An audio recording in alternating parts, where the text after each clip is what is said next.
দেশ ছিল এক শক্তিশালী রাজ্য, সোনারগড়। সেখানে রাজত্ব করতেন রাজা আকবর, আর তার রানী ছিলেন কুলসুম বিবি। রাজা ছিলেন যুদ্ধজয়ী, কিন্তু খুবই সন্দেহপ্রবণ। তিনি বিশ্বাস করতেন সবাই একদিন আমার সাথে বিশ্বাসঘাতকতা করবে।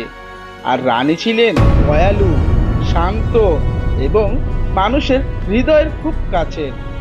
একদিন রাজ্যে খবর এলো রাজকোষ থেকে সোনার মুকুট চুরি হয়ে গেছে। রাজা ক্রোধে অন্ধ হয়ে গেলেন। তিনি বললেন, এই কাজ নিশ্চয়ই আমার কাছের কেউ করেছে।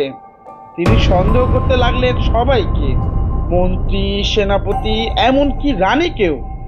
রাজ্যে শুরু হলো ভয় আর বিশৃঙ্খলা। যাকে সন্দেহ করা হতো তাকেই কারাগারে নেওয়া হচ্ছিল। রানী বারবার বললেন, সত্য না জেনে কাউকে শাস্তি দিও না, কিন্তু রাজা শুনলেন না।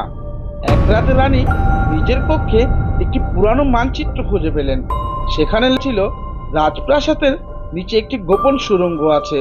তিনি চুপচাপ সেখানে নামলেন। সুড়ঙ্গ শেষে তিনি যা দেখলেন, হারানো সোনার মুকুট পড়ে আছে, আর তার পাশে দাঁড়িয়ে আছে রাজা নিজেই। রানী অবাক হয়ে বললেন, মহারাজ আপনি? রাজা ধীরে বললেন, আমি কাউকে চোর প্রমাণ করার জন্য নিজের মুকুট লুকিয়েছিলাম, কিন্তু এখন বুঝলাম আমি আসলে নিজের বিশ্বাসকে হারিয়ে ফেলেছি। রাজা লজ্জায় মাথা নিচু করলেন।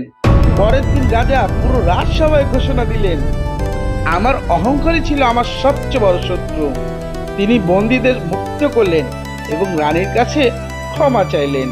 রানী শুধু হাসলেন আর বললেন, রাজা তো তখনই মহান হয় যখনই সে নিজের ভুল মানতে পারে। মোরাল: অহংকার সত্যকেও অন্ধ করে দেয়।